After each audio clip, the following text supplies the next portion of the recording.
شام کے 5 بجے ہیں۔ السلام علیکم، یہ ریڈیو پاکستان ہے۔ سمینہ وقار سے خبریں سنیے۔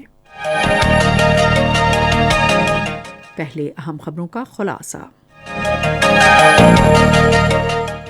تحریک انصاف کی پارلیمانی پارٹی کا اجلاس آج اسلام آباد میں وزیر اعظم کی صدارت میں ہوا، جس میں ملک کی مجموعی سیاسی اور اقتصادی صورتحال کا جائزہ لیا گیا۔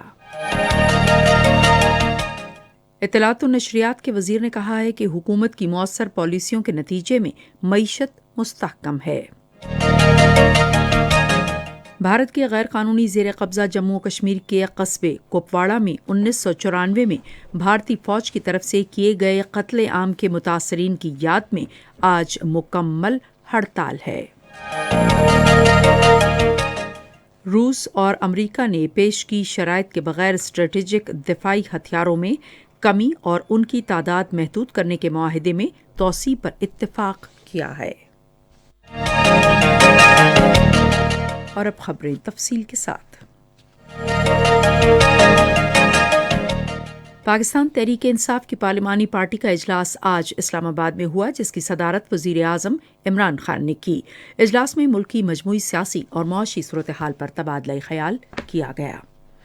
وزیر اعظم عمران خان نے خیبر پختونخوا میں ترقیاتی منصوبوں پر کام تیز کرنے پر زور دیتے ہوئے کہا کہ وہ ترقیاتی منصوبوں پر پیش رفت کا جائزہ لینے کے لیے خود صوبے کا دورہ کریں گے۔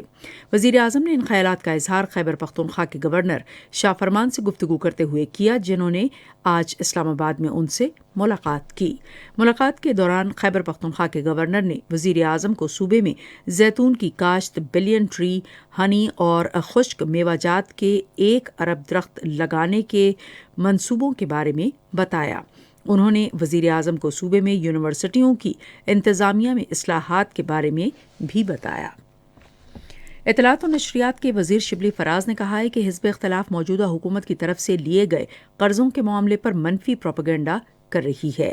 انہوں نے آج اسلام آباد میں صحافیوں سے گفتگو کرتے ہوئے کہا کہ گزشتہ دور حکومت میں لیے گئے قرضوں اور ان پر سود کی مد میں 6 ٹریلین روپے کی ادائیگی کی گئی۔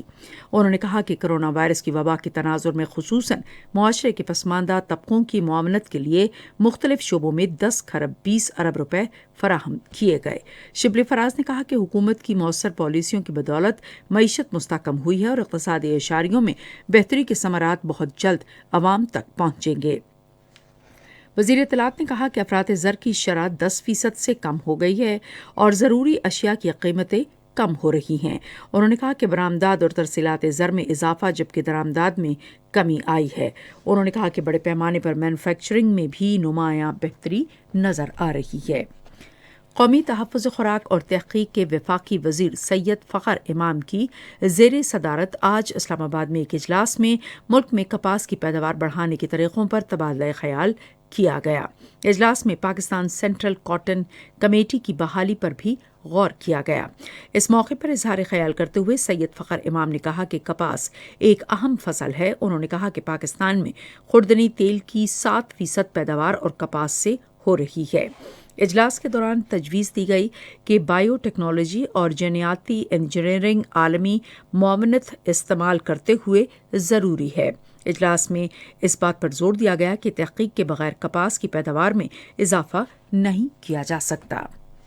صحت کے معاون خصوصی ڈاکٹر فیصل سلطان نے کہا ہے کہ حکومت عام لوگوں کو کرونا وائرس سے بچاؤ کی ویکسین مفت فراہم کرے گی۔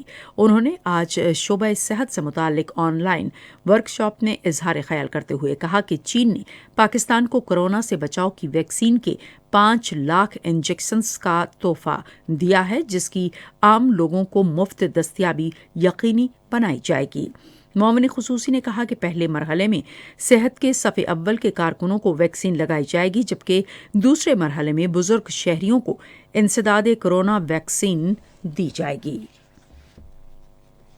بھارت کے غیر قانونی زیر قبضہ جموں و کشمیر کے قصبے کپواڑہ میں 1994 میں بھارتی فوج کی طرف سے کیے گئے قتل عام کے متاثرین کی یاد میں آج مکمل ہڑتال ہے۔ بھارتی فوج نے 26 جنوری کو قصبے میں بھارتی یوم جمہوریہ کے موقع پر مکمل ہڑتال کرنے پر 1994 میں اسی دن 27 کشمیریوں کو بے رحمی سے شہید کر دیا تھا۔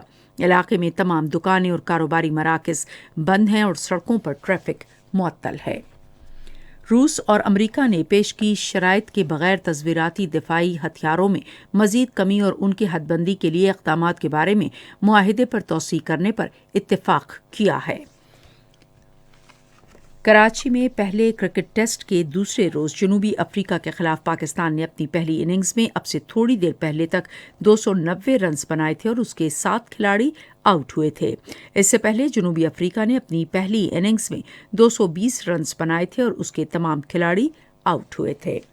اسی کے ساتھ خبریں ختم ہوئیں۔ مزید خبروں اور تجزیوں کے لیے آئیے ہماری ویب سائٹ پر radio.gov.pk اور فیس بک کے link radio Pakistan news official پر براہ راست ویڈیو اسٹریمنگ بھی